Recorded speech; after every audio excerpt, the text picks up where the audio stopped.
este espacio que le hemos puesto el nombre de Venezuela Somos Todos.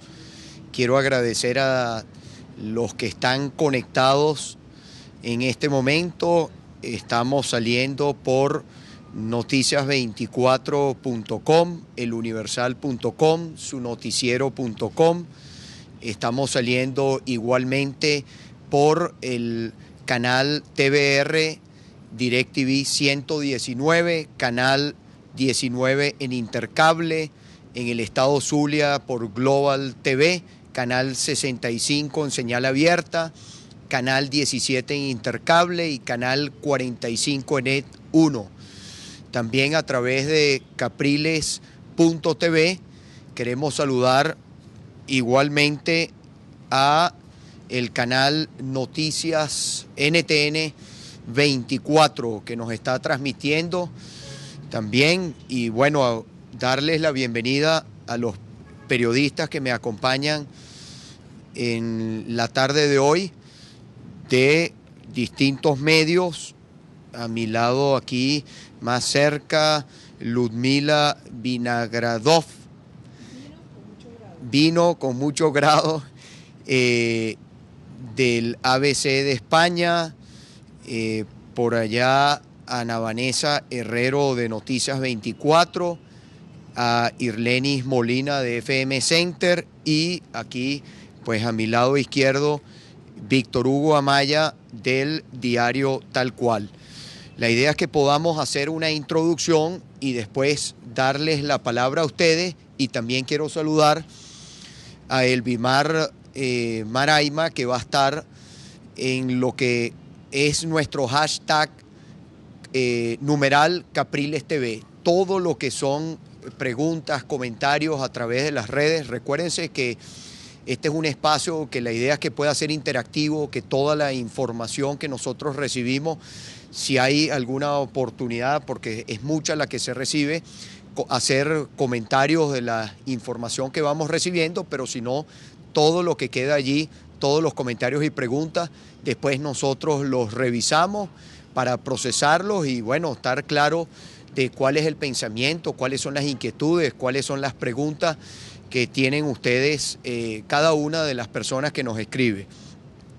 Mire, yo quisiera empezar el día de hoy hablando de una situación, pues, mientras el señor Nicolás Maduro anda de paseo, porque, bueno, podemos hablar hoy de todo lo que es la situación del gas, del petróleo, pero mientras el señor Nicolás Maduro está de paseo, ayer se pudo conocer cifras extraoficiales de la situación de violencia en nuestro país. Mire, ayer se conoció solamente en el área, me refiero en el distrito Municipio Libertador, el distrito capital, la zona más violenta de toda Venezuela, lamentablemente, porque nadie debe contentarse porque exista violencia en algún municipio, porque la política partidista no puede llegar hasta eso, de tratar de meter la política partidista también en el problema de la violencia, el problema de la inseguridad. El municipio Libertador, de acuerdo a las cifras extraoficiales que muchos de ustedes ayer, los periodistas ayer informan, ¿qué pasaría si no hay, volvemos al mismo punto, sobre la libertad de expresión y la posibilidad de que existan ventanas para que nuestro pueblo pueda conocer las noticias, lo que ocurre realmente? Porque todo esto en los medios del gobierno, que por cierto estaba hoy el ministro de Comunicaciones, que yo se lo vuelvo a decir, usted es un gran censor y usted está presionando a los medios para que me traten de hacer invisible a mí. Eso lo sabemos a quién llama, lo sabemos a lo que le dice a los periodistas. Esto no sale, estas informaciones no salen en los medios del gobierno. Esto es pretender ocultar, disfrazar la situación de violencia en nuestro país. ¿Quiénes son los más perjudicados? Los que están en el gobierno no les golpea el problema de la inseguridad.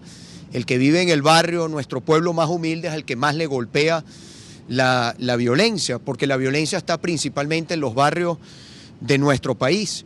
Bueno, en las cifras extraoficiales, entre enero y el mes de junio, hubo en el área, me refiero en el municipio Libertador, de los muertos que fueron contabilizados, los cadáveres que entraron, los cuerpos sin vida en la morgue de Bellomonte, solamente estoy hablando del Distrito Capital, estamos hablando de 2.835 venezolanos asesinados, que es una cifra superior a la cifra del año, en el mismo primer semestre del año 2012.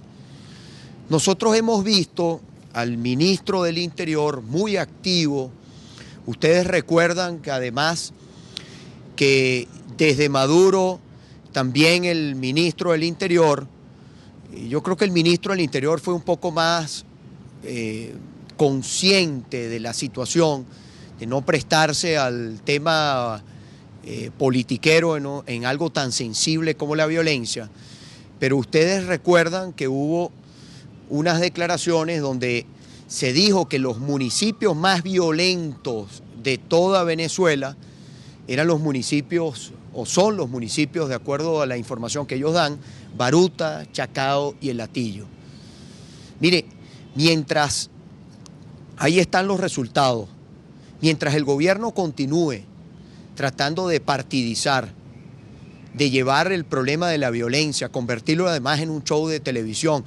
Ministro, no es haciendo del tema de la violencia un tema de show televisivo o hacernos creer que el gobierno se está ocupando. Nosotros nos hemos puesto a la orden de las propuestas, de las ideas para que todos nuestros pueblos, en todo el país exista seguridad. Pero si usted empieza diciendo que el problema de la violencia se circunscribe a 3 municipios o usted pretende circunscribirlo también a un solo estado del país, ¿cuál es la reacción de Maduro ayer? Tratar de su incapacidad, su irresponsabilidad. Bueno, quiero pedirles excusas a todos. Tuvimos algunos problemas con el tema de la electricidad, pero aquí estamos de regreso.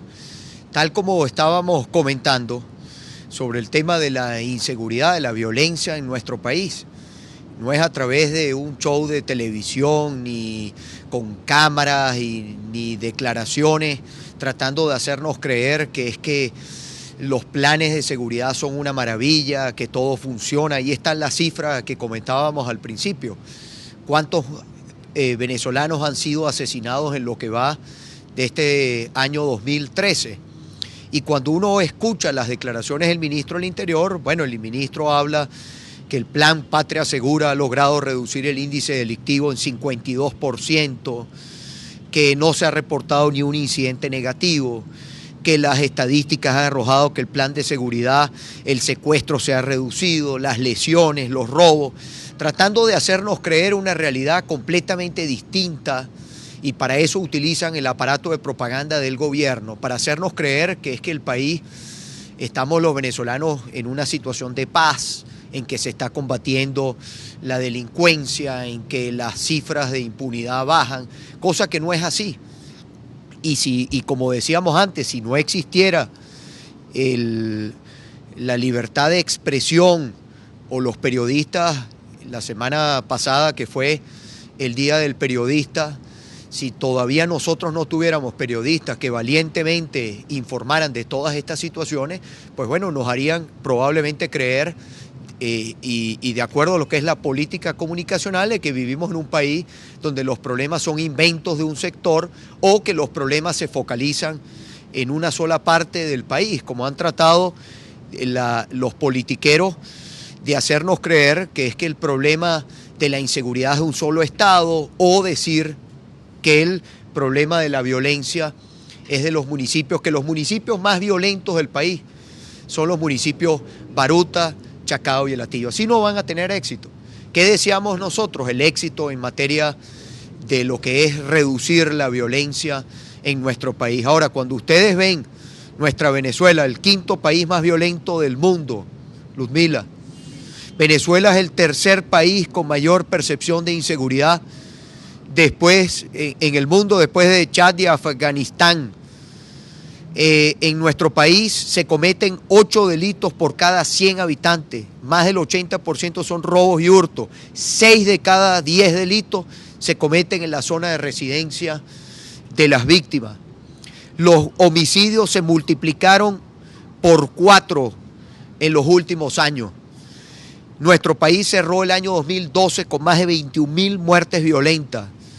Cada 4 días en el 2012 se registraron la misma cantidad de muertos que en la batalla de Carabobo, que hace pues pocos días estuvimos en otro aniversario de lo que fue la batalla de Carabobo y pues el inicio ya de del final para tener nuestra independencia. El 80% de los homicidios son cometidos con armas de fuego. La situación de los cuerpos policiales, la situación del sistema penitenciario, la situación de la impunidad. En el año 1998 se detuvieron 110 sospechosos por cada 100 homicidios. En el año 2011 se detuvieron a solo 8 sospechosos por cada 100 homicidios. Solo 2% de los homicidios ocurridos entre el año 4%, entre 2 y 4%, entre los años 99 a 2012 han sido resueltos. Mire, mientras nosotros, repito, hablamos de esta cifra, hablamos del problema de la inseguridad, del problema de los muertos, Maduro anda de paseo, regalando además, continuar regalando los recursos de los venezolanos, para que aquí exista seguridad. Y ahí por eso insisto, nosotros nos ponemos a la orden, nuestras propuestas, nuestros planes. Tiene que haber voluntad política, tiene que haber inversión, tiene que haber coordinación, tiene que salir el problema de la violencia del tema político partidista. Hay que asumirlo con seriedad, con responsabilidad. Ayer Maduro tratando de huirle, como decíamos en el momento que tuvimos el problema con la electricidad y tuvimos el corte en el programa. Ayer tratando de tapar la incapacidad o el fracaso del plan Patria Segura, porque también ya este es el número 20 que va en nuestro país. Tratar de decir, no, es que el problema está en un solo estado. Sean responsables, sean serios. Los venezolanos queremos tener un gobierno que nos dé seguridad, que todos los que tienen responsabilidad trabajen por la seguridad. Y esto lo digo porque los que tenemos responsabilidad en los estados, los que tienen responsabilidad en los municipios, todos, fíjense cuál es la situación de los cuerpos de policía. El 78%, Víctor, el déficit de dotación de los cuerpos policiales alcanza el 60%. En el año 2012 murió un policía por día. 78% de los cuerpos policiales se rotan las armas porque no hay suficientes para todos. ¿Cuántos fueron las importaciones, por ejemplo, las compras de armas en Rusia? ¿Cuántos miles de millones de dólares se gastaron comprando armamento? Y mire cuál es la situación que hay en los cuerpos de seguridad, los que tienen que darnos seguridad día a día. El 60% de los policías no tienen armas intermedias para el ejercicio de la función policial, bastón, otros instrumentos. Solo 30% tiene sala situacional para el registro y el análisis de los delitos. Fíjense, yo traía aquí, compartirlos rápidamente con ustedes. Así han crecido los homicidios en los últimos años. Fíjense cómo ha sido todo el crecimiento de los homicidios. La tasa de homicidios que pasó de 19 a 73. Pero algo que es interesante ver en el tema de la inversión. Tengo por aquí, se rotan la inversión en los cuerpos de seguridad. Mire, aquí están los 19, van 19 planes de seguridad por parte del gobierno central. 19. Las compras de armas alcanzaron más de 15.560 millones de dólares. Felices los rusos, felices los que venden armas a nuestra Venezuela. Y aquí hay pueblos de nuestro país que no hay ni una patrulla para que el pueblo pueda tener seguridad. Y sobre el mismo tema que les comentaba, y digo, porque esta también es la semana de la Fuerza Armada, es la semana del 5 de julio donde corresponden los ascensos y todo lo que corresponde al tema de la seguridad. Nuestra Fuerza Armada también fue incorporada al tema de la seguridad. Bueno, ¿cuál es la situación de esos soldados de nuestra Fuerza Armada que están en un punto de control? No tienen ni un radio para comunicarse. Están en un punto de control y se les va un vehículo sospechoso y ellos no tienen cómo avisarle al siguiente punto de control para que, mira, va un vehículo de tales y tales características. Entonces, todo es un tema, un show de televisión. Y lo volvemos a decir, no es a través de un show de televisión que los venezolanos vamos a tener seguridad. Hay que invertir. No traje aquí las láminas para que ustedes vieran cómo es la inversión. Nuestro país es el país que menos invierte en las policías de toda la región. Nuestro país es el país que tiene la menor cantidad de funcionarios policiales por cada 100.000 habitantes. Hay que invertir, pero así como hay que invertir en fortalecer los cuerpos de seguridad y desplegar los cuerpos de seguridad, hay que cambiar el sistema de administración de justicia. Cómo funcionan los tribunales, cómo funciona la fiscalía, cómo funciona la Contraloría, cómo funcionan los que están, cómo funciona el sistema penitenciario, cuál es la situación de los espacios públicos, de la prevención, de la educación, de todo lo que de una manera u otra contribuye a resolver el problema de la violencia. Y muchas de estas cosas ustedes dirían, bueno, pero es que hay que invertir, hay que meterle más recursos. Bueno, cuando nosotros vemos, antes de pasarles la palabra, cuál es la principal fuente de recursos, de ingresos que tenemos los venezolanos, el petróleo. ¿Correcto? ¿Y cuál es la situación del petróleo el día de hoy? Donde están, por ejemplo, déjenme recoger aquí que tengo mucha información, la situación del petróleo, la situación de nuestra industria petrolera, una bonanza petrolera que hemos tenido en nuestro país. Hoy por hoy dependemos, el 96% de nuestras exportaciones son petroleras. Se fueron a una cumbre de exportadores de gas y Venezuela no exporta gas. Por eso digo, fueron de paseo. Venezuela no exporta gas, Venezuela importa gas, a pesar de ser pues un país con una gigantesca reserva de gas. Ahora, nuestro país, que tiene las reservas petroleras más grandes del mundo, nuestra producción petrolera ha disminuido en los últimos años. En el año 2005 se diseñó el Plan Siembra Petrolera para llegar, para aumentar la producción petrolera. Estábamos en 3.3 millones de barriles diarios. Según el Plan Siembra Petrolera, para esta fecha ya deberíamos estar produciendo 5.8 millones de barriles de petróleo. No llegamos a 3. Hoy producimos, fíjense, menos que lo que producíamos en el año, que lo que era la explotación en el año 2005. La producción de crudo, desde que tenemos estos que están al frente, ha caído 50.000 barriles entre diciembre y febrero del 2013. Todos los países de la OPEP subieron su producción y aprovecharon las ventajas del alto precio internacional, menos nuestra Venezuela. La OPEP aumentó en 4.5 millones de barriles diarios. Nuestra baja producción no ha sido para subir los precios internacionales del crudo. Es decir, todos los países miembros de la OPEP se beneficiaron a costilla de nuestra Venezuela. Nos endeudamos más, pero no producimos más. La deuda de PDVSA se ha incrementado en 1.400% entre el año 2006 y el año 2012. Contratamos más personal, pero no producimos más. Y tampoco le aseguramos a nuestros trabajadores condiciones laborales óptimas. Ahí tienen ustedes todo lo que ha sido el número de accidentes, cuántos trabajadores han fallecido, cuántos trabajadores pues se han visto, han estado 267 trabajadores lesionados. Entre el año 2009 y el año 2012 se han registrado más de 15.500 derrames y fugas. Menos producción se traduce en menos recursos para invertir en la calidad de vida de nuestro pueblo, para la seguridad.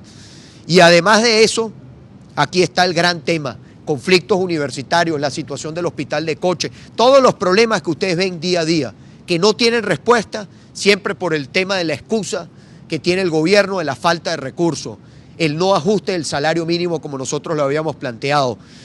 Mire, en el año 2011, ustedes saben cuánto son las exportaciones en condiciones especiales, los regalos, 7.000 millones de dólares anualmente, 7.000 millones de dólares anualmente regalando. Aquí está, incluso lo tenemos por países.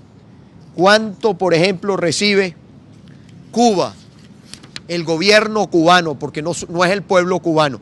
Casi 4.000 millones de dólares al año. Argentina, la República Dominicana, Jamaica, Nicaragua, Uruguay, Bielorrusia. ¿Por qué tiene que recibir Bielorrusia petróleo regalado?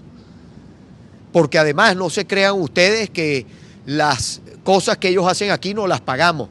Ellos dicen que es parte del intercambio de los convenios. Eso es una mentira.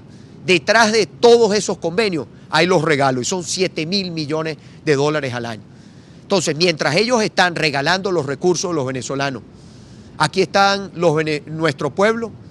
Fíjense, conflicto universitario, la situación de los hospitales, la situación de la inseguridad, la situación de todo, la situación de la industria. Entonces, ¿qué decimos nosotros? Dejen de regalar los recursos, dejen de regalar el dinero de los venezolanos a otros países. Nuestro pueblo tiene que saber esto para que sigamos nosotros organizándonos para lograr los cambios que necesita el país. Esta es la realidad que nosotros estamos viendo. Esos viajes, ninguno es para traerle beneficios a Venezuela. Todos esos viajes es para continuar regalando y tratando a través de esos regalos de comprar esa legitimidad que no se tiene. Es una legitimidad que solamente se logra a través del voto popular, que están allí porque las instituciones le han permitido estar allí. Está ahí el reto para nosotros de hacer que esas instituciones cambien. Ese es el reto que nosotros tenemos. Y eso es lo que todos los días tenemos que insistir, que el cambio no se da de un día para otro, que llevamos tiempo construyendo el cambio, pero fíjense que cuando nos hemos propuesto fortalecer la organización, participar, organizarnos realmente, fíjense cuál ha sido el crecimiento y cuál es la realidad. Hoy somos millones los que queremos en el país un cambio. Estamos cerca de concretar ese cambio. Ese cambio depende de nosotros. No es un cambio, no es lo que va a hacer Capriles, es lo que vamos a hacer todos y cada uno de los venezolanos para que una situación como esta no continúe, para que no regalen su dinero en el exterior, para que aquí se construyan las viviendas aquí con recurso humano venezolano, para que la producción, nosotros no estemos importando alimentos de otros países, sino utilicemos el petróleo para invertirlo en nuestra Venezuela, para tener seguridad, para que los cuerpos de seguridad estén bien dotados, para que los policías estén bien dotados. Estas son unas reflexiones, porque nos pintan un mundo completamente distinto. Nos hacen creer que van a Rusia a participar en una cumbre de exportadores de gas y a decir puro disparate cuando nosotros somos un importador, un país que importa el gas. Eso es parte de lo que nuestro pueblo debe saber y que no sabe. Bueno, me disculpan la interrupción que tuvimos y la extensión de esta introducción, interrumpida por el problema eléctrico. Y bueno, yo quisiera, Luzmila, darte la palabra, que pudiéramos hacer algún intercambio y después le damos la palabra también a Elvimar. Recuérdense, las personas que quieren hacernos preguntas, comentarios, a través de la red del Twitter, utilizar la numeral Capriles TV, el hashtag numeral Capriles TV. Adelante, Luzmila. Sí, gracias. Me gustaría saber qué está haciendo la oposición. ¿Se ha resignado después de esa lucha que dio después del 14 de abril con las impugnaciones? ¿Qué está haciendo ahora? Porque aparte de las protestas diarias, múltiples que se dan en Venezuela, en todos los rincones, unas 300 mensuales, la crisis universitaria que la llevan los universitarios y el movimiento estudiantil, la oposición en sí, ¿qué está haciendo? ¿Se ha resignado? Bueno, yo creo que nosotros no hemos dado, gracias Ludmila, ninguna señal de resignación, para nada, todo lo contrario.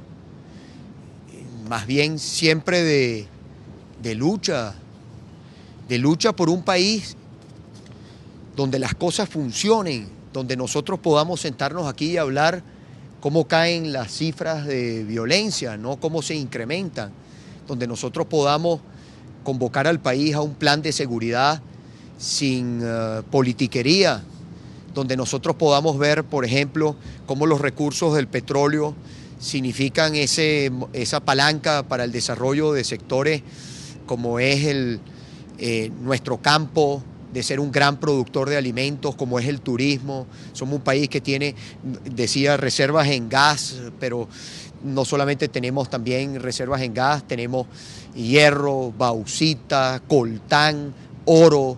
Oye, Venezuela es una tierra bendita, privilegiada, porque no solamente los recursos naturales que tenemos, sino además el recurso humano, los venezolanos. Pero tenemos un gobierno que, distinto al caso de Brasil, por ejemplo, en Brasil hay instituciones, en Brasil hay un gobierno, salen las personas a protestar y el gobierno se preocupa y se ocupa. Aquí no, aquí el gobierno sale a alguien a protestar y pretenden encarcelarlo, pretenden asesinarlo, pretenden además utilizar las instituciones para que a través de esas instituciones más bien las personas no se expresen, coartar los derechos. Bueno, nosotros tenemos, Ludmila, que llevar este proceso, llevarlo con un altísimo sentido de responsabilidad. Yo creo que el liderazgo tiene que demostrar que no solamente que tenemos un plan, que tenemos un proyecto, sino además que estamos claros de cuál es la responsabilidad de cómo llevar esta lucha. Porque el cambio que yo quiero y que queremos la mayoría de los venezolanos, el cambio que queremos todos, tiene que ser un cambio democrático. El gran reto que nosotros tenemos, yo lo he dicho antes, es cómo vencer democráticamente a un gobierno que su comportamiento no es democrático y a unas instituciones que su comportamiento tampoco es democrático. Fíjense, por ejemplo, por el tema... Para nadie es un secreto. Aquí yo tengo, por ejemplo, los magistrados del Tribunal Supremo, la nueva presidenta del Tribunal Supremo. Para nadie es un secreto el secuestro institucional, el secuestro de los poderes. Cómo el Tribunal Supremo debería cambiar más bien su nombre y ese es como el tribunal del partido de gobierno, ¿no? Fíjate, por ejemplo, la nueva presidenta del tribunal, que por cierto, el día de hoy...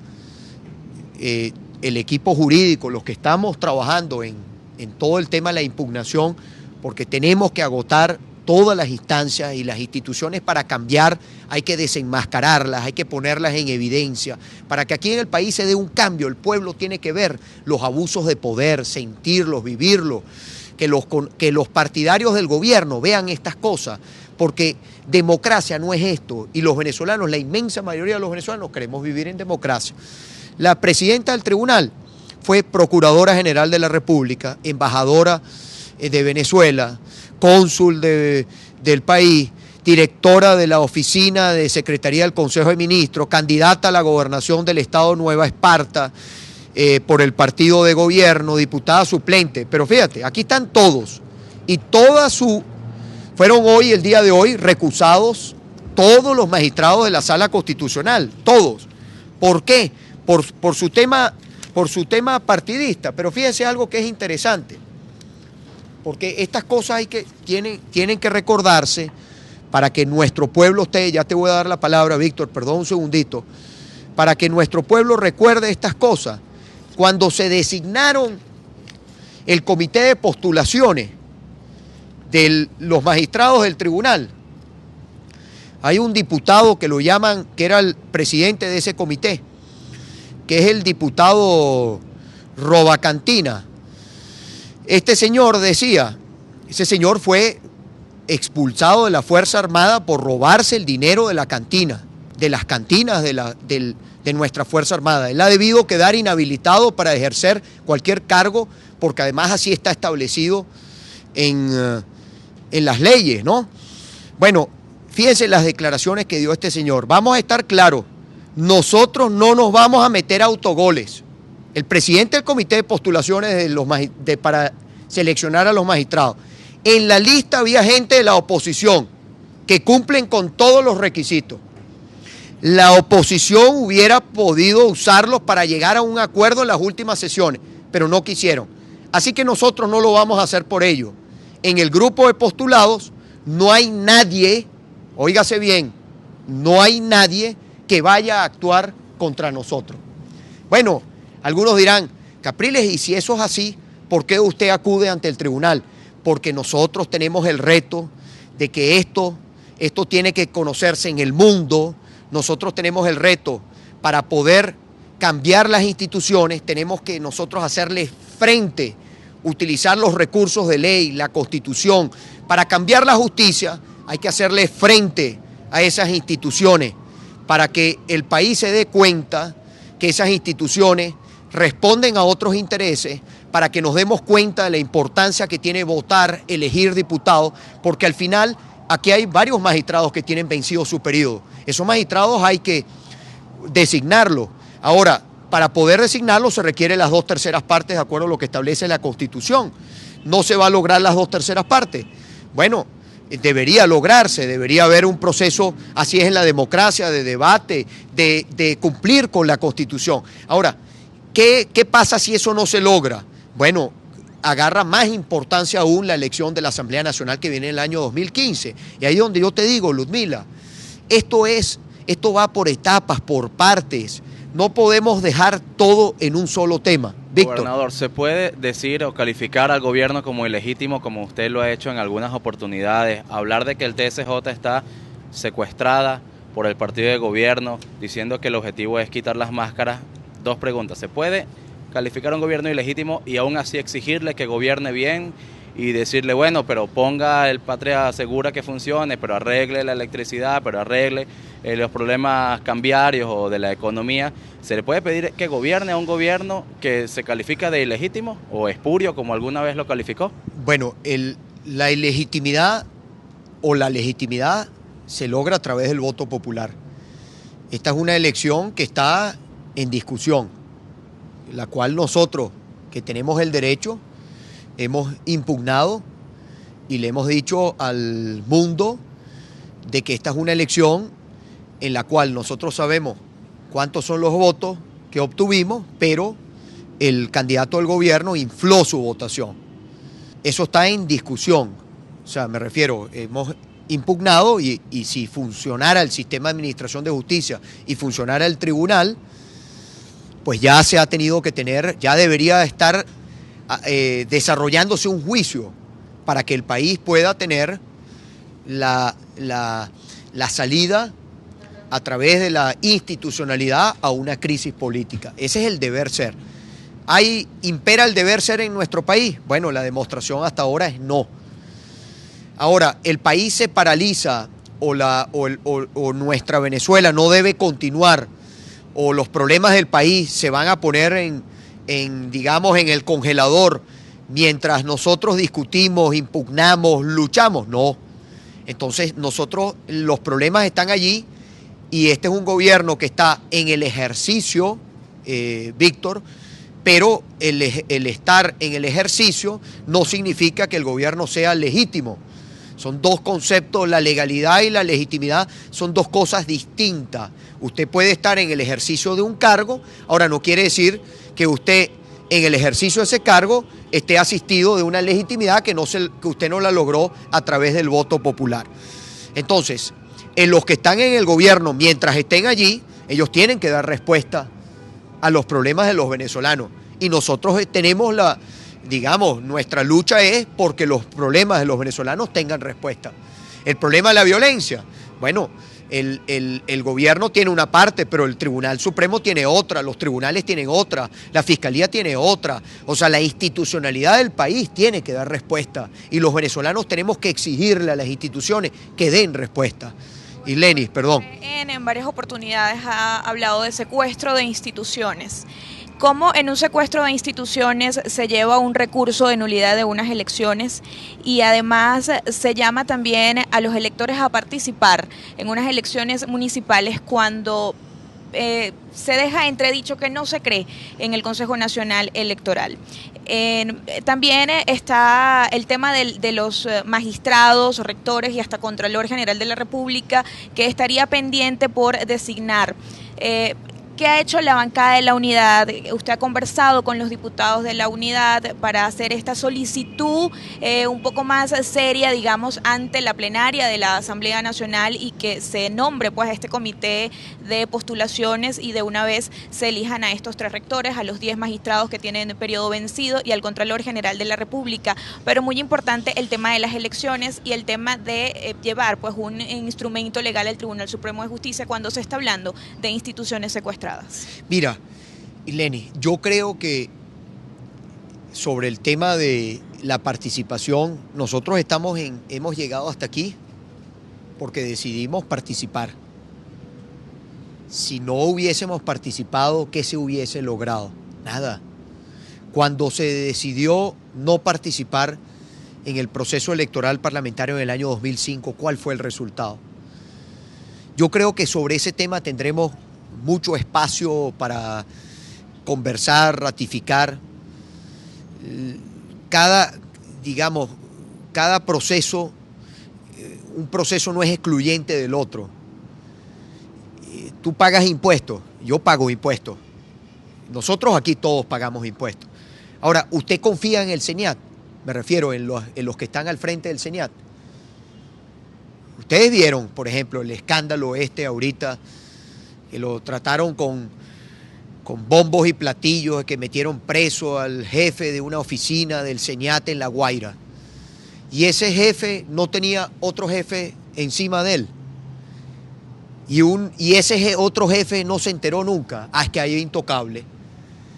Es que hay personas aquí que son el tema de la corrupción, la lucha contra la corrupción. Mire, pregúntale a nuestro pueblo. Siempre agarran, ¿por qué no agarran a los peces gordos? Pues se quedan sin gobierno. Si aquí le meten a fondo al tema de la corrupción, se quedan sin gobierno. Entonces, fíjate, tocan al del CENIAT, a un jefe, digamos, de una oficina, pero no tocan al superintendente. ¿Quién es el superintendente? ¿Quién es el enchufado que tiene más familiares en el gobierno? Hay una pugna a ver quién tiene más familiares en el gobierno. Ahora, ninguno de esos familiares que están en altos cargos los tocan, ni los investigan, ni nada que se le parezca. Entonces, tú confías, yo no confío en la persona, en el gobierno que administra los recursos. Sabemos que es un gobierno corrupto, sabemos que probablemente los recursos que tú pagas de impuestos termina un grupito haciéndose de ellos. La corrupción que hay, la mayor corrupción que hay, yo digo, este pasará a ser el gobierno más corrupto de la historia de nuestro país. Ahora, pero tú igual pagas, porque tú cumples con la ley, tú cumples con tu obligación, tú cumples, tú quieres, tú pagas y tú quieres, y ahí tienes que hacer contraloría, y tienes que hacer auditoría, y que los recursos que tú le pagas al CENIAT, esos recursos sean invertidos en los problemas de los venezolanos. Igual es con el caso, los derechos no son tus derechos no son del gobierno. Si tú no ejerces tu derecho, el gobierno los va a ejercer por ti.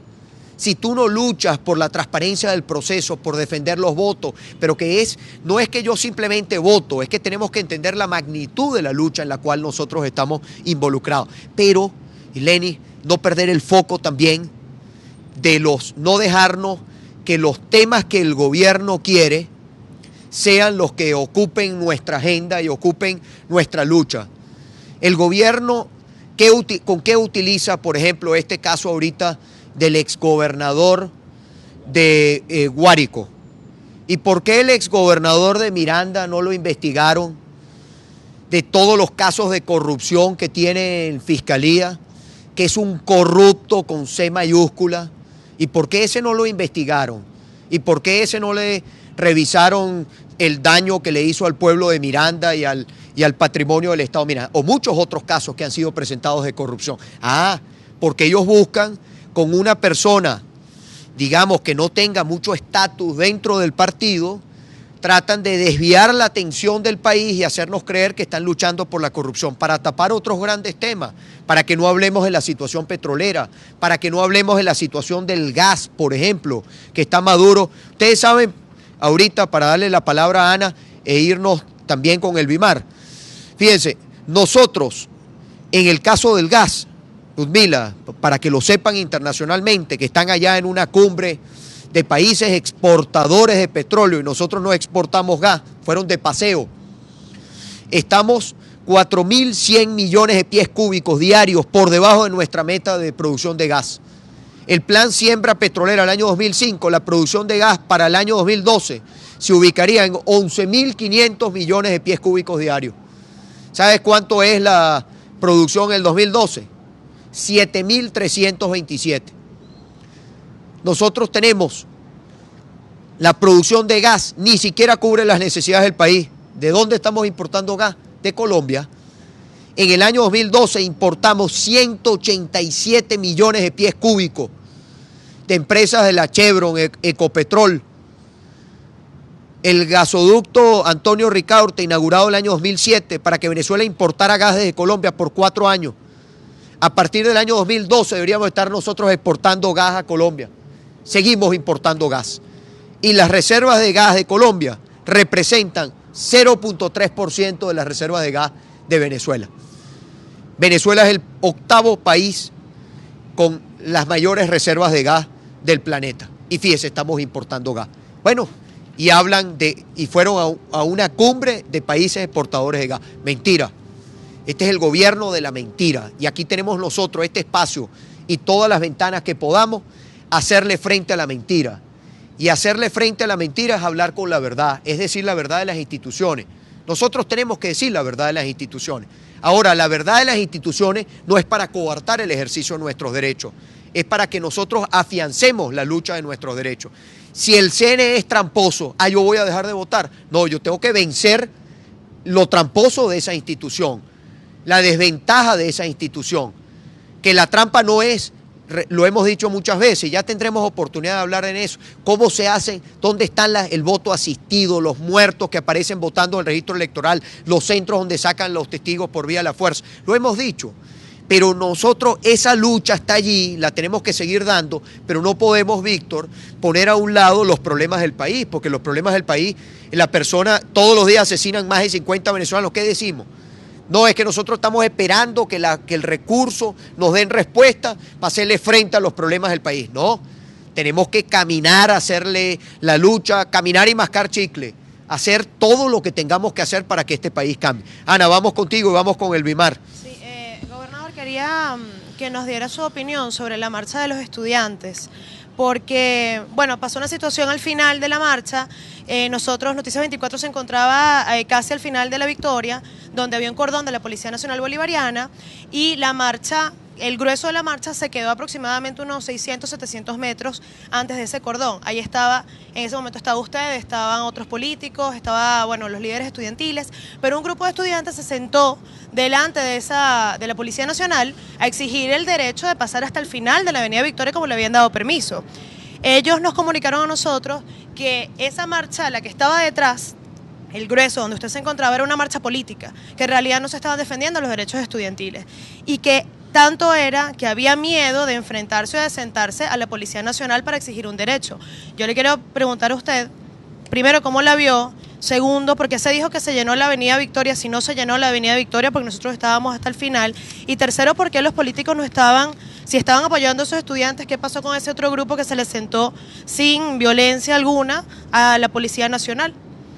Mira, Ana, el día antes yo tuve una reunión con buena parte de los estudiantes, presidentes de las federaciones de centros universitarios, representantes de varias universidades públicas de nuestra Venezuela. y yo hice mucha insistencia. Nosotros, los que creemos en que la educación es el camino, los venezolanos todos, independientemente de nuestra forma de pensar, tenemos que ser solidarios con la lucha de los profesores, de los estudiantes, a quienes les duele realmente la educación, quienes dedican su vida a la educación. ¿Cuántos profesores universitarios han renunciado en los últimos tiempos? ¿Cuál es la situación de inversión en la educación?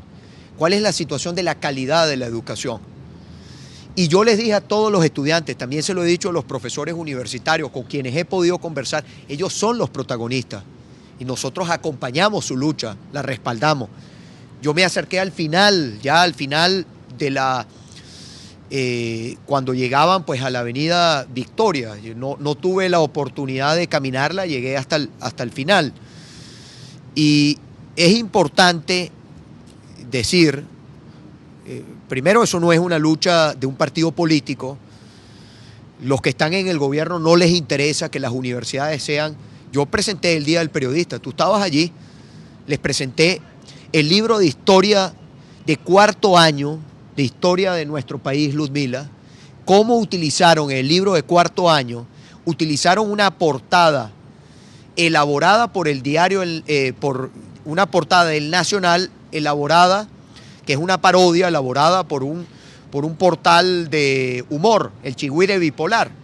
Y en el libro de historia que leen más de 400.000 estudiantes del cuarto año de bachillerato, en el libro de historia se encuentran con esa portada.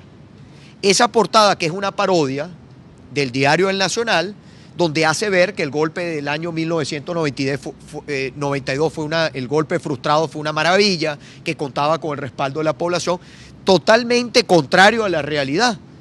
Entonces, detrás de eso, ¿qué hay? ¿Qué es lo que uno ve detrás de eso, Ana? Que el gobierno lo que quiere no es la calidad de la educación. El gobierno quiere una educación que les permita imponer una forma de pensar donde los venezolanos el día de mañana no seamos críticos, sino más bien escuchemos la historia que el gobierno nos quiere echar, para poder el día de mañana las personas que no reciben una buena educación, lamentablemente son más fáciles de ser chantajeadas, doblegadas. Entonces, la lucha no es de un grupo de partidos políticos, tiene que ser la lucha de todos los venezolanos. Y para nada esto es un tema partidista, si más bien, ¿qué es lo que están planteando? ¿Qué ha pasado, por ejemplo, con la violencia? Todos los casos de violencia que ha habido en la Universidad Central de Venezuela. Algunos han sido investigados, se han determinado responsables. ¿Cuáles son las demandas? Yo tengo aquí algunas de las demandas del sector universitario. No están de acuerdo con una propuesta de adoctrinamiento. No aparece eso en la Constitución. La convención colectiva pretende imponer el gobierno, elimina la libertad de cátedra y la estabilidad del docente. El presupuesto, por ejemplo, de los 140 millones de bolívares fuertes que pidió la UCB para las insuficiencias presupuestarias del 2013, solamente le asignaron 21 millones. Es decir, solamente 15% de la cantidad solicitada. Ahí está todo lo que es el tabulador de los profesores. ¿Cuánto gana un profesor instructor? ¿Cuánto gana un profesor titular? Los estudiantes que están en huelga de hambre, sobre sus becas, o sea, aquí todo tiene contenido. O sea, la realidad es que tú tienes un sector del país muy importante que se ha ido rezagando, que ya gana más una persona que vende en una esquina que un profesor que tiene que ser el que le permita al que vende en la esquina tener la educación. Entonces, Ana, el tema partidista y eso no... Sí, gobernador, pero... Para mí la lucha de la educación tiene que ser la lucha de todos. Y yo acompaño, sea quien sea, que esté a favor de una educación libre, de calidad, en la masificación de la educación, que se respete lo que dice la Constitución de la autonomía universitaria. No es el gobierno la autoridad de la universidad. Las universidades autónomas públicas eligen a sus propias autoridades. Y ese es el respeto a la autonomía universitaria. Y los estudiantes y los profesores universitarios tienen muy claro que si se dejan meter la mano por el gobierno y el control del gobierno, no va a ser para fortalecer la educación ni para mejorar la educación de los venezolanos. Yo lo vivo en Miranda cuando comparo una escuela nacional y lo que hace una escuela nacional que le da ese texto, por ejemplo, para tratar de imponerle a nuestros niños una forma de pensar, defender lo indefendible, mientras que nosotros tenemos la educación libre, plural, donde hay espacio para todas las formas de pensar. Y los profesores, los estudiantes y quienes respaldamos esa lucha, lo tenemos muy claro. Y esa es la lucha. La lucha no es, ni están hablando los estudiantes de cambiar el gobierno, ni utilizar la protesta universitaria o la huelga de hambre para cambiar el gobierno. Su lucha es para fortalecer lo que es indispensable para el futuro, que es la educación. Si no hay educación, no hay futuro. Como dice Mandela, el líder Mandela, y nuestra palabra de aliento, de fuerza, que está batallando por la vida. Lo que dice Mandela, el arma más poderosa para cambiar el mundo es la educación. Y yo estoy absolutamente de acuerdo con eso. Yo creo que la educación es lo que nos va a permitir ser el país que desarrollemos las potencialidades. A este gobierno no le interesa ni le importa la educación. A ellos les interesa hablar de cifras y la educación, ¿qué hay detrás de esa educación? ¿Cuál es la realidad? Yo conozco muchos estudiantes de la UNEFA que si no marchan, Ana, de la UNEFA, de las universidades que controla el gobierno, la bolivariana también, que si no van a las marchas del gobierno, incluso los amenazan que no les dan título universitario, que no se van a graduar. Lo sé porque conozco estudiantes que están allí, lo sé por vía de ellos. Entonces, esa no puede ser la educación. Así no funciona la educación en ningún país que quiera progresar o un país que quiera ser democrático. Elvimar. Gracias, gobernador. Les recordamos que como todos los martes usted puede participar en este espacio escribiendo en las redes sociales @capriles.tv, utilizando el hashtag o la etiqueta CaprilesTV. Justo a esta hora ya la tendencia a Capriles TV está en el primer lugar. Nos escribe el Luisami 028 y nos pregunta cómo levantar el ánimo e incentivar a nuestros hermanos para que confíen en el cambio que ofrece la MUD. Y también Luisa ABM en el mismo tono nos escribe uno de los tweets, dice: los ánimos están bajando, el audio no sale, no se sabe nada de la impugnación, entonces, ¿qué haremos? Otro de los mensajes que llega a través del Twitter de @capriles.tv es de Fati de Sosa. Ella nos escribe: ¿continuarán las asambleas en los estados donde están los líderes regionales? Esta es una de las preguntas que le hacen al gobernador. Cristian Salazar dice: ¿cómo ve H. Capriles la inflación económica y el tema del desabastecimiento de los productos para los meses de diciembre y de noviembre? Gobernador. Bueno, fíjense, nos quedan poquiticos minutos. La verdad que a veces la hora, de repente el que está viendo por internet, una hora es mucho, pero nosotros que estamos conversando aquí, una hora se nos hace muy rápido. Yo de todos los temas, ¿cómo baja la inflación? Ya terminó el mes estamos ya en julio, ¿cuál habrá sido la inflación de junio? ¿Cuál fue la inflación de mayo? ¿Cuánto va la inflación acumulada? ¿Cómo baja la inflación? Con mucha producción nacional. Cada viaje que ustedes, los venezolanos, hemos podido ver, porque además creo que van a batir récord en tan pocos días de viajes. Es una viajadera. ¿Cuántos de esos viajes representa, por ejemplo, significa que Venezuela va a exportar, que nosotros vamos a fortalecer la producción nacional? Nada. Todo es para importar. Ya fuimos y vamos a comprar allá huevos, vamos a comprar allá pollo, vamos a comprar allá pescado, vamos allá a comprar carne. Ajá, ¿y por qué nosotros no producimos en nuestro país? ¿Que acaso no hay tierra fértil en Venezuela? ¿O no hay posibilidades? ¿O el clima nuestro no es un clima privilegiado precisamente para hacer de Venezuela un gran productor de alimentos? Nosotros pudiéramos hoy estar produciendo todo lo que necesitamos los venezolanos para vivir y además empezar a prepararnos para ser un país que exporte alimentos. ¿Cuántas veces nos dijeron que íbamos a ser una potencia agrícola, una potencia productora de alimentos? Mentira. Entonces, ¿cómo baja la inflación? Con producción nacional, con mucha producción nacional. Así baja la inflación. ¿Cómo podemos nosotros hacerle frente a la situación económica del día de hoy. Bueno, ya les decía el tema petrolero. ¿Qué debería estar concentrado ahora el gobierno? Estar concentrado en ver cómo aumentamos la producción petrolera para que nosotros podamos tener más ingresos. ¿Qué debería estar haciendo el gobierno ahora? Desarrollar otras actividades de la economía, fortalecer esas otras actividades de la economía para que también nos permita tener más ingresos. Yo creo que esos son los grandes temas. Esos son los temas que nosotros tenemos el día a día. ¿Cuál es la situación de la escasez? ¿Cuál es la situación del desabastecimiento? ¿Cómo le hacemos frente a eso? Entonces nosotros tenemos que fortalecer lo propio, lo nacional. Ahora, ¿cómo nosotros podemos presionar para que estas, bueno, con organización? No hay forma de lograr los cambios pasivamente. Algunos dicen, bueno, la protesta de calle, bueno, ahí hubo una protesta ayer, por ejemplo, en el hospital de Coche. Cada sector del país tiene que protestar con un objetivo. Las personas, por ejemplo, nuestros trabajadores de las empresas básicas, los trabajadores de Guayana, que hoy por cierto es el aniversario de Ciudad Guayana.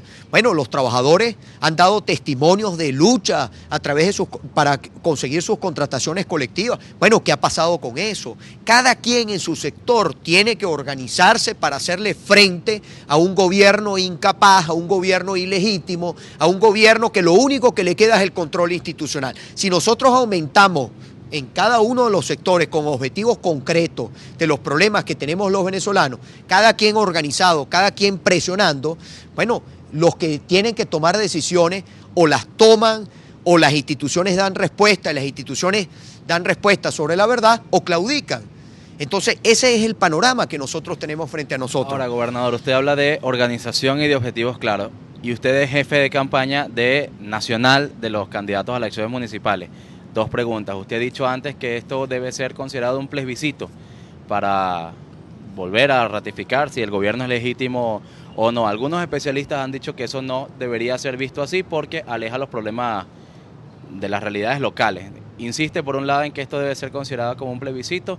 Y la segunda pregunta, si usted habla de una hegemonía comunicacional, de que el gobierno, bueno, hay un cerco comunicacional por parte del gobierno, ¿cómo romper de cara a estas elecciones municipales, siendo que no todos los candidatos tienen ni la capacidad logística ni la capacidad financiera para tener, por ejemplo, un Capriles TV? Mira, Capriles TV no es para Capriles. Capriles TV va a ser para todo aquel,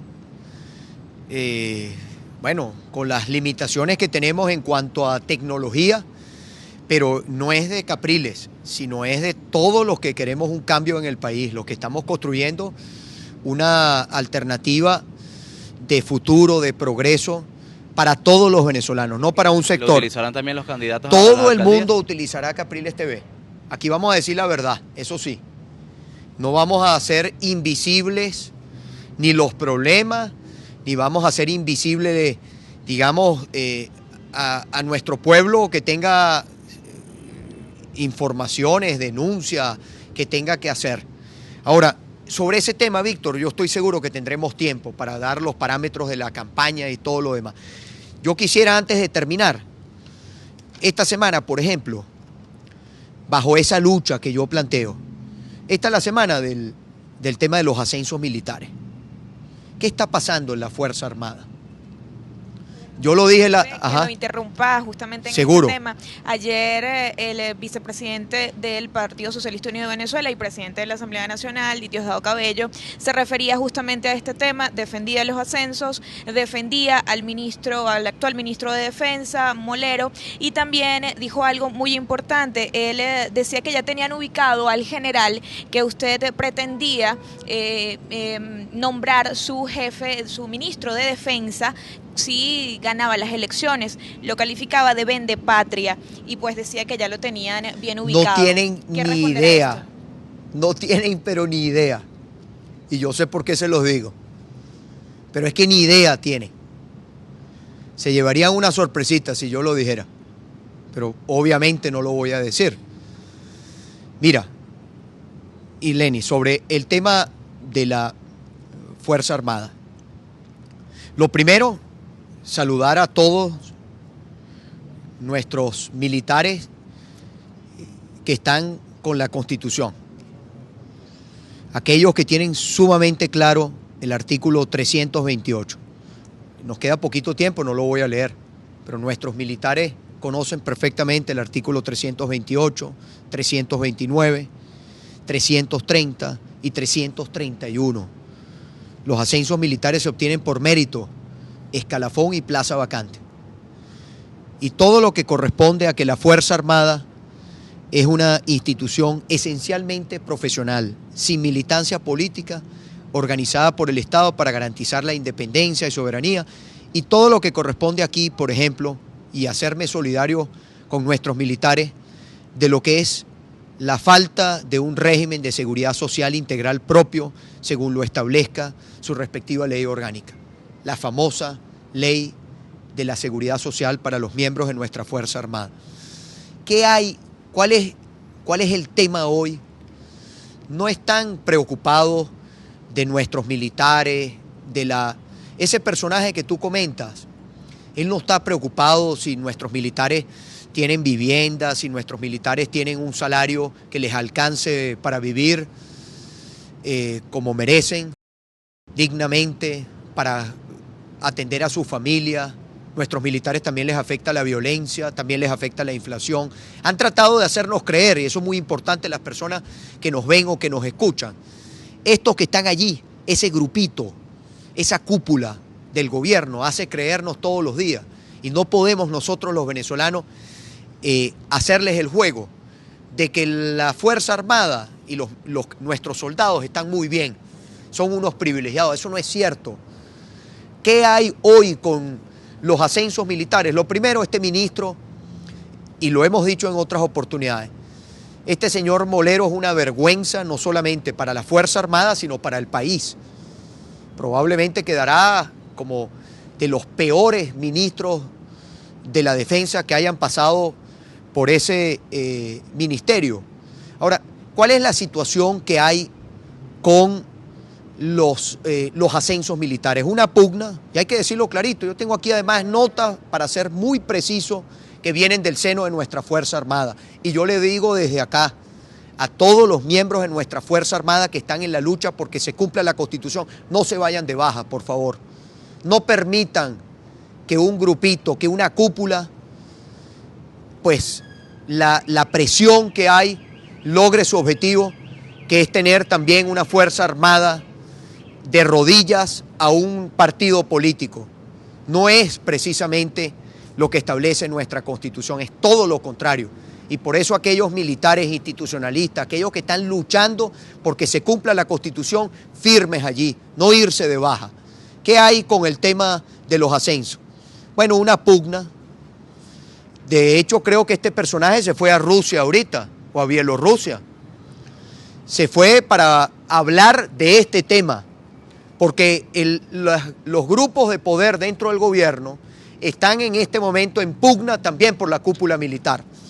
Entonces, ¿qué hay con esto? ¿Cuál es la discusión en este momento? Están viendo a ver si ratifican a este ministro que tú me dices, o colocan al mayor general Carlos Alcalá, o están hablando de la almiranta, también ponerla como ministro, incluso, y usted lo sabe, ministro Rodríguez Torres, se habla de una posibilidad de salir, de pasar al ministro Rodríguez Torres del Ministerio del Interior al Ministerio de la Defensa, para tratar de calmar un poco las aguas de los grupos de poder en pugna dentro del gobierno. Ellos están preocupados en una lucha por repartirse la cúpula de la Fuerza Armada Nacional. No se ocupan ni de la seguridad de nuestra Fuerza Armada, ni se ocupan de los salarios, de todo lo que corresponde a la situación económica de nuestra Fuerza Armada. Ahora bien, ¿qué es lo que hemos dicho? Que Maduro en esto, él simplemente lo que hace es firmar. Maduro no decidió estos ascensos que se han dado. Y él lo sabe, porque él sabe que su posición dentro de la Fuerza, en la Fuerza Armada, dentro de la Fuerza Armada, por más que salga la cúpula, allí hay una discusión sobre el proceso electoral del 14 de abril. Eso existe allá adentro. Y esa es una realidad que va a acompañar al señor Maduro, lo va a acompañar siempre. Vaya a Rusia, Bielorrusia, a donde vaya, se mande discurso, diga lo que diga, dentro de la Fuerza Armada, fuera de la Fuerza Armada, eso está allí. Ahora bien, ¿qué es lo que viene? Y ahí es donde nosotros tenemos que tener una posición firme. Dentro de esos grupos de poder hay algunos que son a favor de la injerencia cubana y hay otros que están en contra de la injerencia cubana. Esos militares que nosotros hemos podido conversar institucionalmente, nosotros jamás plantearemos una salida distinta de las que están en la Constitución, y lo hemos dicho y lo seguiremos reiterando. Esos militares con los que nosotros hemos podido conversar rechazan la injerencia cubana. Y esa es la pugna que hay en este momento dentro de la Fuerza Armada. Nos tocará a nosotros en este momento estar allí por la voluntad de nuestro pueblo, por la decisión de nuestro pueblo. Lo dijimos con claridad.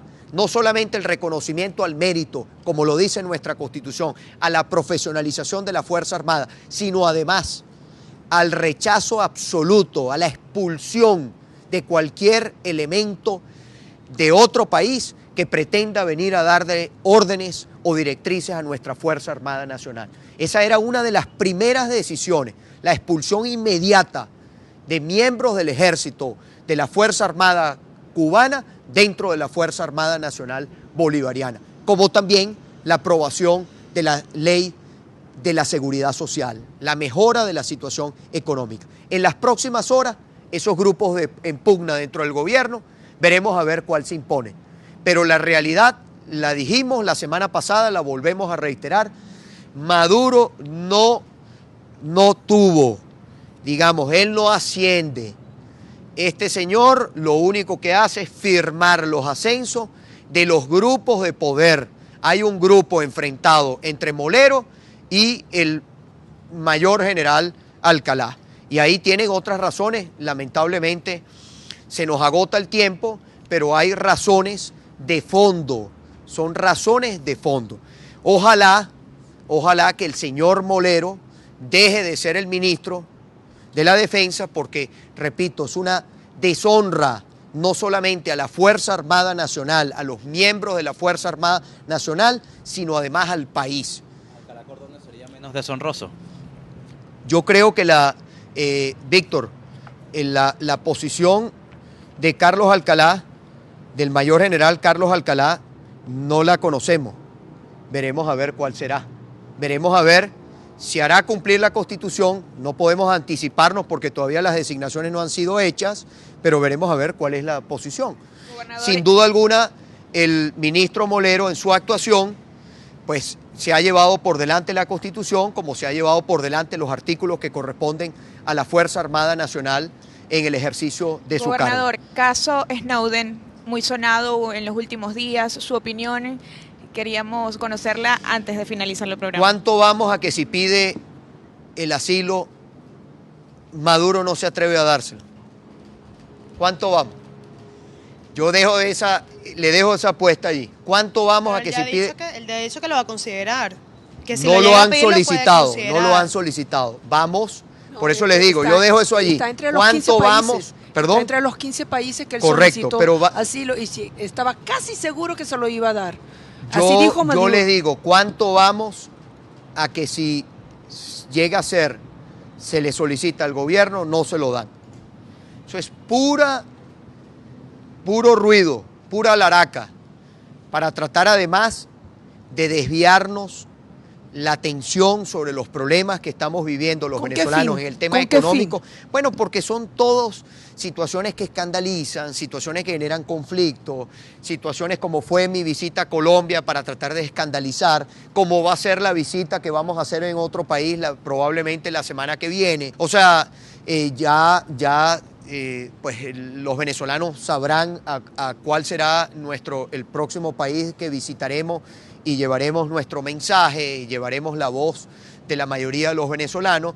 todos son situaciones para escandalizar, para que nosotros no hablemos, como ustedes mismos, fíjense, ustedes mismos me preguntan, no hablemos de cuánto cuesta un cartón de huevos, cuál es la situación de la escasez, cuál es la situación de la inflación, cuál es la situación de la seguridad, cuál es la situación de la industria petrolera, cuál es la situación de las contrataciones colectivas, cuál es la situación de las universidades, cuál es la situación de los estudiantes que están en huelga de hambre y los estudiantes que están reclamando pues mejoras a sus universidades, cuál es la situación de los profesores universitarios, cuál es la situación de los estados, cuál es la situación de los municipios, los problemas que vivimos todos los días, cuál es la situación del agua, cuál es la situación de la electricidad. Gobernador, por ejemplo, el problema eléctrico. Es lógico pensar que todo lo que hace o dice representantes del gobierno son trapos rojos. Todo lo que yo no digo que sean trapos rojos, Víctor, pero la mayor parte donde el gobierno trata de poner la atención y tratar de poner, fíjense, por ejemplo, lo del audio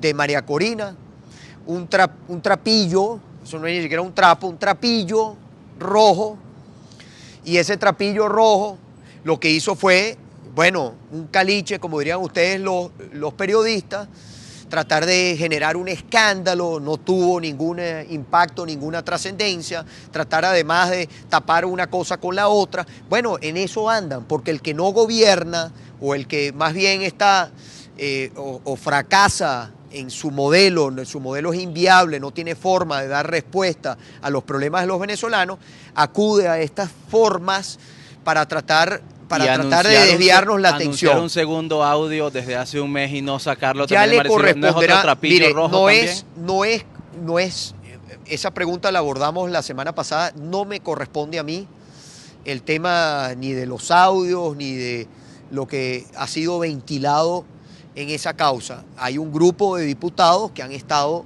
detrás de todas las investigaciones.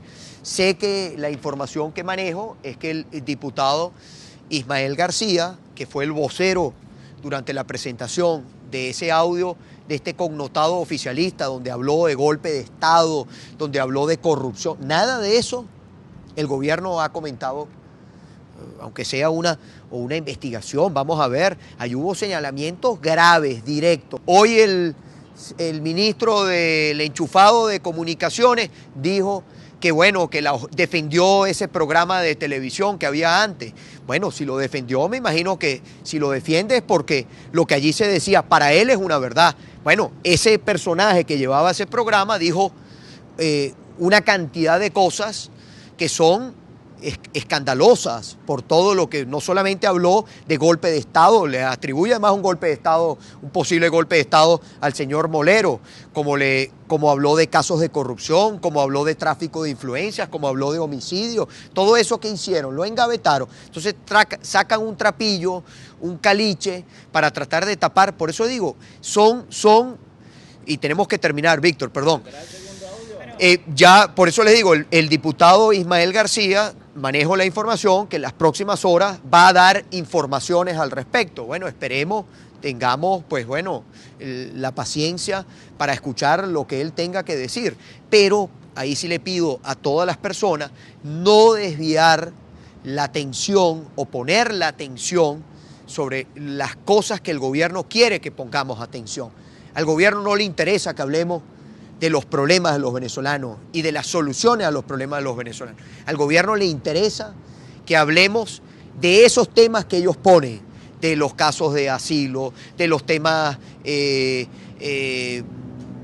partidistas y no de los problemas que vive nuestro pueblo todos los días. Quiero pedirle excusas, Elvimar, porque bueno, vamos a tener que hacer algunos cambios para poder dar espacio para ser más interactivo, que yo no sea hablando y hablando, y también poder hacer Ana, contigo terminamos para despedirme. Sí, usted hablaba de las realidades municipales. Hay una realidad municipal en Baruta. El candidato unitario no está habilitado para poder ser electo el 8 de diciembre. Sin embargo, no se ha solucionado eso. Usted ya... La mesa de la unidad dará una respuesta sobre ese tema, Ana. Yo creo que todavía no hay una decisión firme sobre el caso y le corresponde, como en cualquier otro municipio. Yo estoy para ayudar, colaborar, fortalecer a nuestros candidatos comprometidos con el progreso, pero yo no soy el que toma las decisiones. Pero su que recomendación se toman en ese el caso, seno. usted recomendó... No, lo que pasa es que las recomendaciones muchas veces se interpretan como decisiones. Y yo creo que le corresponde, hay unas reglas, hay unas normas, todo tiene que ser, miren, ¿cómo funciona la unidad? Primarias, consenso, reglas, normas, variedad, pluralidad. ¿Cómo se van a elegir los candidatos del partido de gobierno? ¿Cómo va a ser esa designación? El dedo de un reparto, los grupos de poder en pugna, que están en pugna dentro del gobierno, se van a repartir las alcaldías. No van a respetar liderazgos, no van a respetar nada. Hay municipios en otros estados del país donde me han dicho nuestros candidatos allí, mira, aquí van a mandar uno que viene de otro estado, lo van a mandar como candidato a alcalde a este municipio. Bueno, eso es una gran oportunidad para que nuestro pueblo vea que a ellos no les interesa solucionar los problemas, sino a ellos lo único que les interesa es fortalecer un partido político. ¿Qué nos interesa a nosotros? Yo creo que la elección del 8 de diciembre tiene un carácter nacional, mucho más en la realidad que estamos viviendo. O sea, esta es una gran oportunidad. Por eso este tipo de conflictos, justamente porque lo quiero proyectar a lo nacional, La MUD este tipo lo va a de conflictos decidir, se Ana. traspolan. La MUD lo va a decidir y la MUD te informará. Quiero agradecerles a todas y Víctor, Elvimar, agradecer su atención. Quiero agradecer también a todas los portales, canales, radios que estuvieron conectadas a través de este espacio. Y quiero, pues bueno, agradecerles a ustedes también su atención. A las 7 de la noche por Capriles TV volveremos a repetir Venezuela Somos Todos. Esperamos cada martes poder fortalecer todo lo que es las preguntas, los comentarios, mejorar. Estamos aquí para ser mejores, para mejorar el audio. Bueno, recuérdense que esto ha sido una respuesta frente a las presiones, a la censura, a la autocensura, a las presiones que ejerce el Ministerio de Comunicación e Información, lo vuelvo a repetir, que debería llamarse el Ministerio de la Censura, el que persigue periodistas, el que presiona periodistas, el que presiona medios. Esa es la realidad que hay allí, lo sabemos, lo vamos a seguir denunciando nacional o internacionalmente. No nos confunde el papel de sumiso o tratar de hacernos creer. Sabemos perfectamente, señor ministro de Comunicación, en qué anda usted, lo sabemos y se lo decimos al país, sabemos en qué anda usted y eso lo va a saber el país siempre. Además, no solamente en lo que anda, sino prestarse, poner su cara, el ministerio que usted representa, para presentar un delito, una grabación que es un delito. Eso es delito, aquí y en otros países donde las leyes así lo contemplan. Entonces, bueno, esa es la realidad a la cual nosotros tenemos que hacerle frente, a vencer esa hegemonía que se nos quiere tratar de imponer a punta de recursos, a punta de chantaje, a punta de publicidad oficial, pero estamos convencidos que si vamos a ese tema donde tú me dices, el Capriles TV o todo, si continuamos fortaleciendo la organización popular, el contacto directo, el casa por casa, el pueblo por pueblo, las asambleas en los estados, cualquier ventanita de comunicación que tenemos, respaldar a las ventanas que todavía están abiertas, no permitirlas que las cierren, si fortalecemos eso, por más que quieran, no van a poder. Así que muchísimas gracias a todos, que Dios bendiga a nuestra Venezuela y seguimos adelante.